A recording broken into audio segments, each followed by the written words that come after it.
Allah kita adalah Allah yang sudah dipecah-pecahkan dan dicurahkan. Allah yang dipecah-pecahkan dan dicurahkan. Bukan dia tidak semena-mena datang untuk, oh si anaknya si A ini saya bunuh, anaknya si B saya biarkan hidup untuk sementara, dan lain sebagainya. Dia tidak semena-mena dengan apa yang Allah lakukan.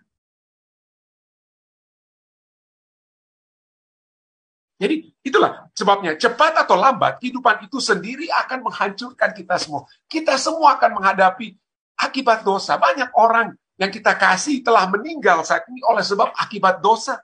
Tapi kalau mereka mati di dalam Tuhan, pada saat Yesus datang di kali yang kedua, mereka akan dibangkitkan. Ya, Kitab 1 Tesalonika berbicara tentang hal itu. 1 Tesalonika 4, kita akan dibangkitkan pada saat itu.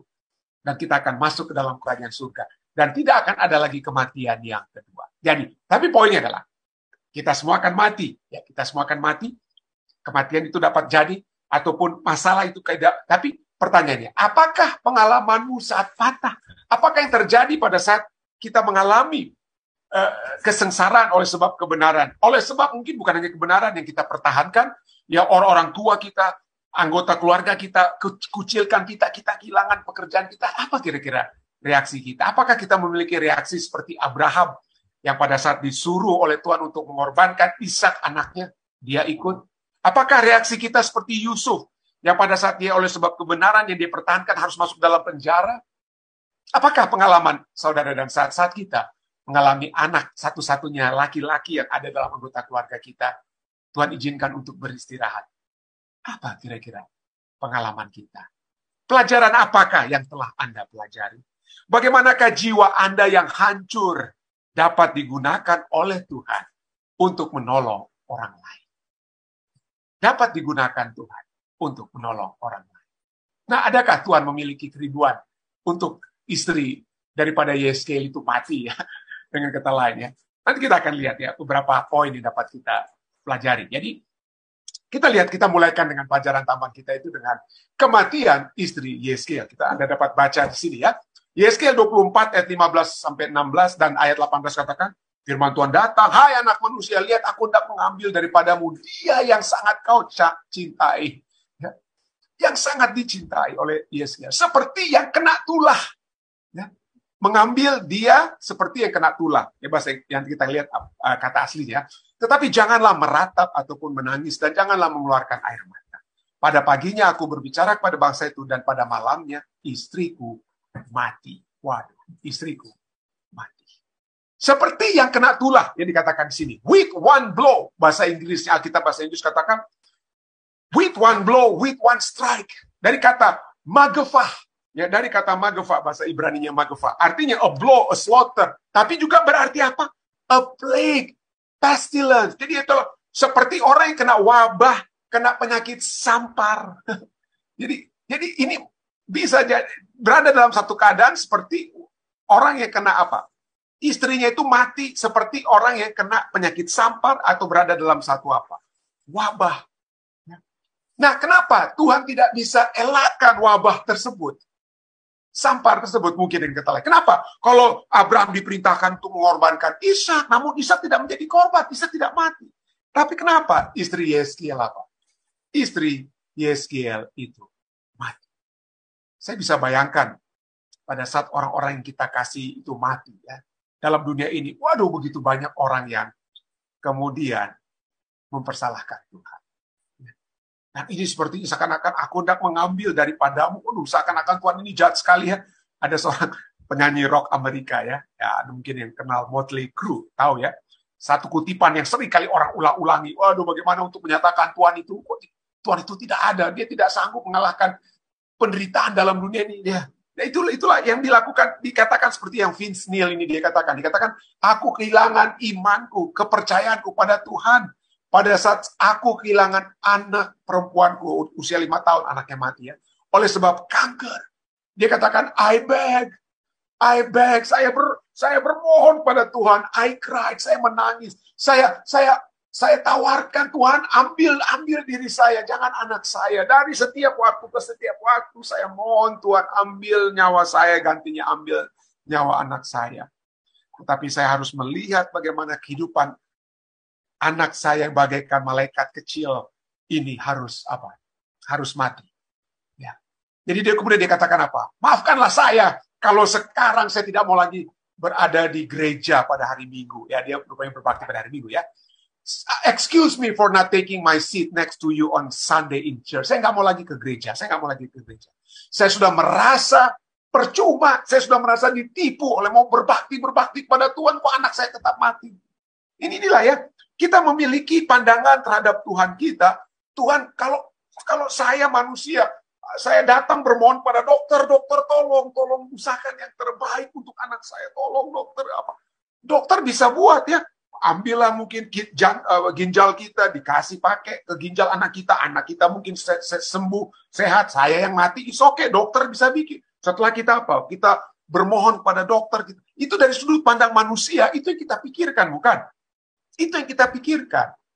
Ya. Bahwa kalau kita buat yang terbaik, maka orang yang kita mengemis pada orang tersebut, dia akan apa?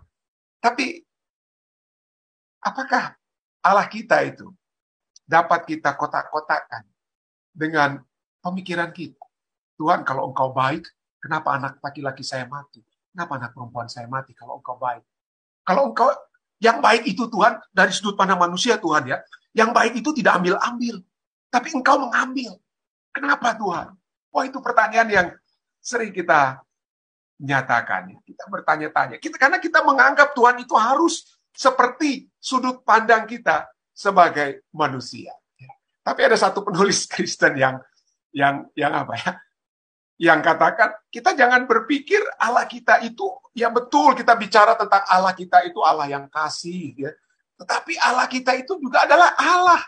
Ya, jangan kita kotak-kotakkan dia dengan sudut pandang kita berpikir. Dikatakan, ya Allah kita betul kita pikir ya dari buku ini ya. Saya tidak katakan saya setuju atau tidak setuju dengan buku ini, tapi dari buku yang ditulis oleh Drew Dyke ini dikatakan Allah itu jangan kita hanya pikirkan dia itu sebagai sahabat kita yang akan memenuhi segala keinginan kita, tetapi kita harus lihat bahwa Allah itu adalah juga memiliki apa? Kebesarannya. Dia bagaikan bukannya sebagai sahabat, tapi dia bagaikan apa? Bagaikan harimau dengan kata lain ya. Jadi dengan kata ini dia katakan ya. Menurut dia, ya yang saya terus terang saja, saya ada poin-poin yang ada saya setuju, tapi untuk saat ini ada hal juga yang saya tidak setuju dengan Drew Dyke ini. Kenapa? Karena dikatakan ini dia katakan dari bukunya Yawning at Tigers. Anda tidak dapat kotak-kotakan Tuhan, Anda tidak dapat menjinakkan Tuhan. Jadi jangan coba untuk menjinakkan Tuhan seakan-akan Tuhan itu dapat Anda masukkan ke dalam pemikiran seperti yang kita maui gitu ya. Jadi ini dikatakan pada saat Tuhan membunuh seseorang di dalam Alkitab, kita tidak dapat menerima hal tersebut. Karena kita memikirkan itu salah sekali kalau membunuh. Itu salah itu membunuh seseorang. Tetapi dikatakan, we fail to account to the fact that God has every right to take a life. Tetapi kita harus ingat bahwa Tuhan memiliki hak untuk mengambil kehidupan.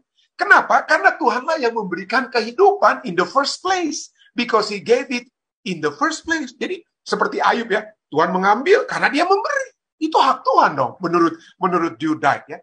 As a culture, sebagai satu kebudayaan, we work hard to establish parity. Sebagai satu budaya kita mencoba untuk semuanya adil dong. Kalau adil bagi manusia, mestinya adil bagi Allah dengan kata lain ya. Itu bagus sekali, itu bagus menurut Drew Dyke, itu bagus. Tetapi pada saat kita mencoba untuk memikirkan kebudayaan tersebut, harus adil ya, harus adil kepada Tuhan. Well, Tuhan itu berbeda menurut dia. Tuhan tidak harus bermain di satu peraturan seperti manusia. Kenapa? Karena dia tahu yang terbaik dengan kata lainnya. Dia memiliki kemahakuasaan, kehebatan yang lebih daripada hal tersebut. Nah, ini menurut Drew Dyke ya. Ada poin-poin yang seakan-akan oke di situ ya. Tapi nanti kita lihat ya. Kenapa saya lihat ini cukup ekstrim sedikit ya apa yang dia katakan ya, bahwa Allah adalah apa ya? Adalah Allah. Dan dia katakan itu mungkin betul dari satu sisi Allah adalah Allah. Jangan kita pikir Allah itu seperti kita ya, saudara ya.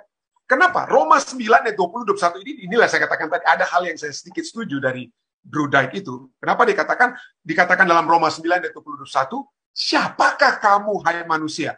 Maka kamu membantah Allah, mau mempertanya-tanyakan Allah.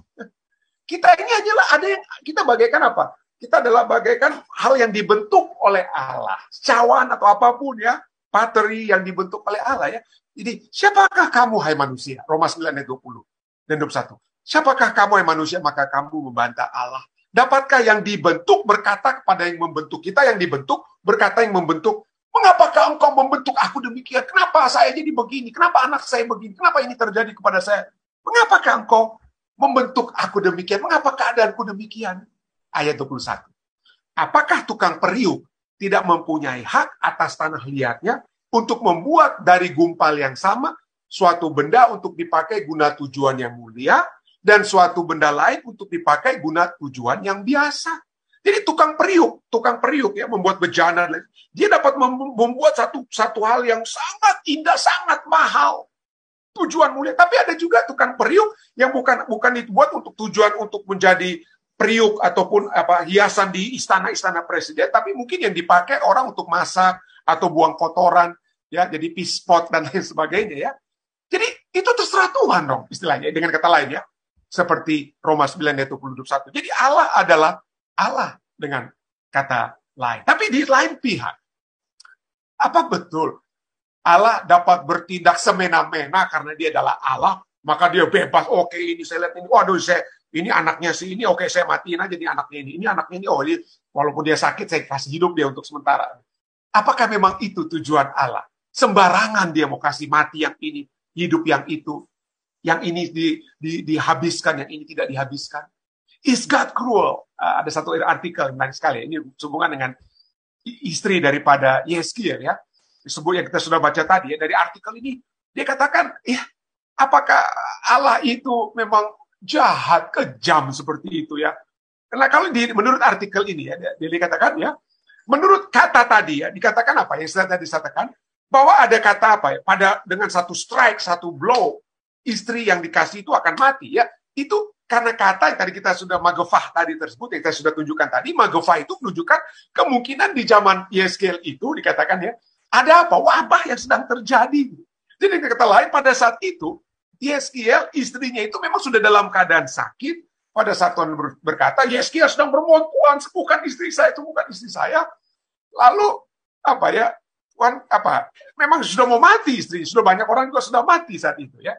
Tetapi Tuhan katakan, Yeskiel, ya, inilah akibat dosa. Akibat dosa itu membawa penyakit. Penyakit membawa kematian.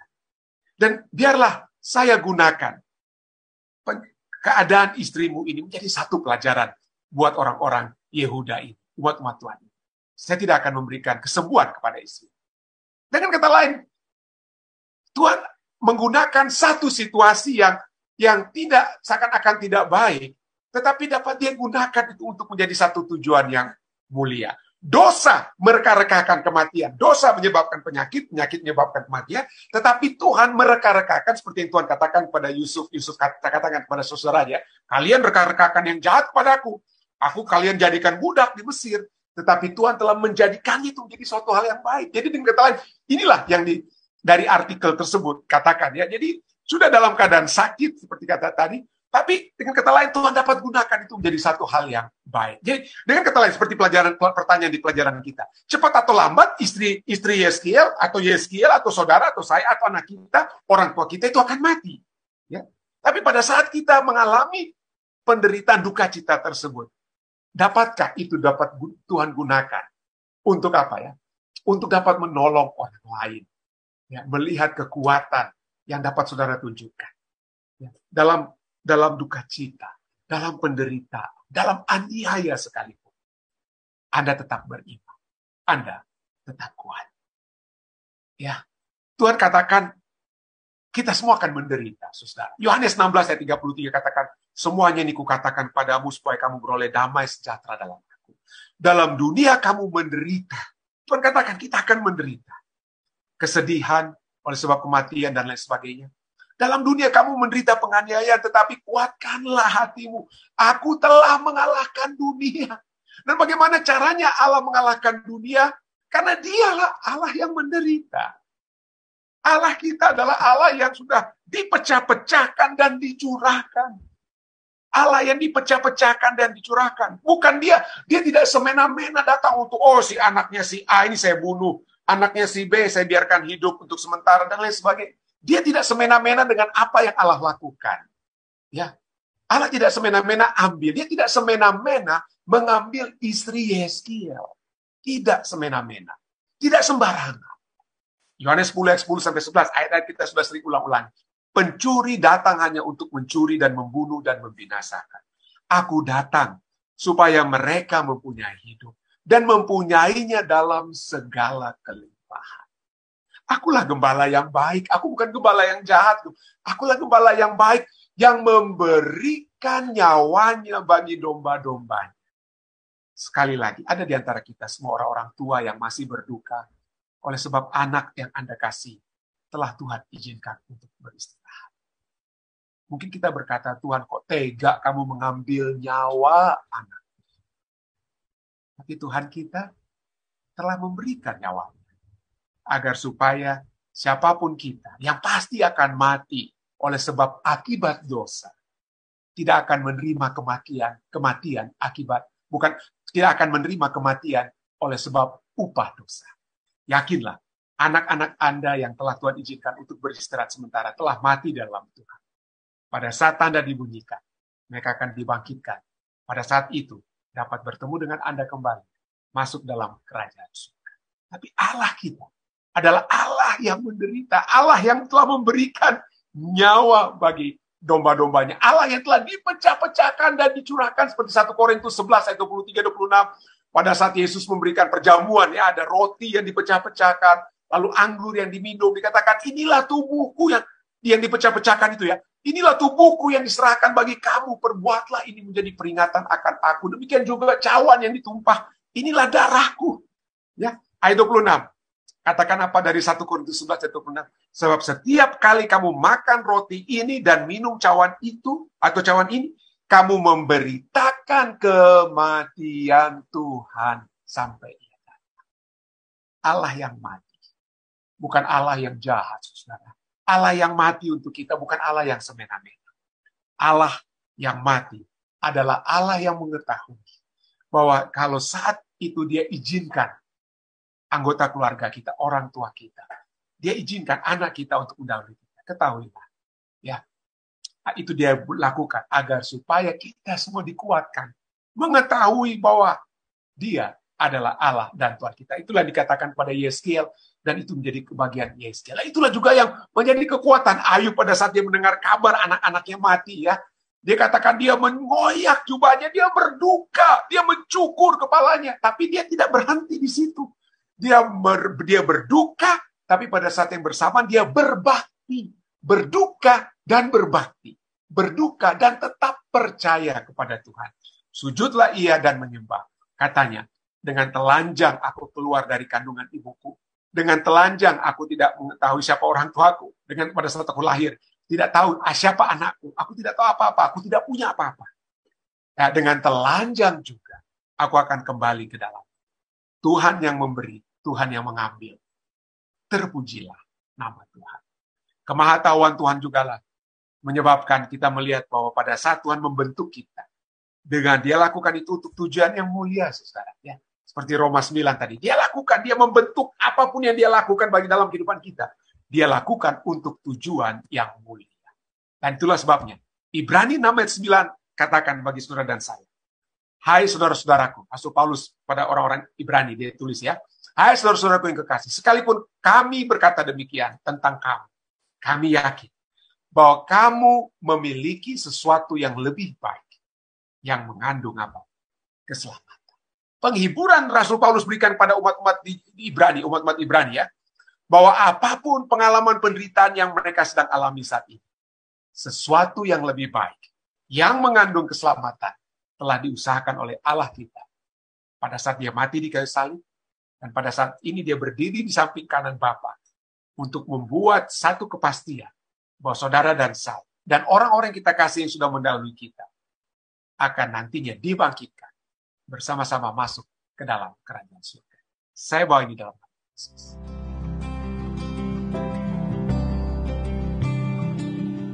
Bergabung bersama-sama dengan kami di Jemaat Fisdak untuk acara ibadah malam pada saat ini waktu New Jersey, pagi waktu Indonesia.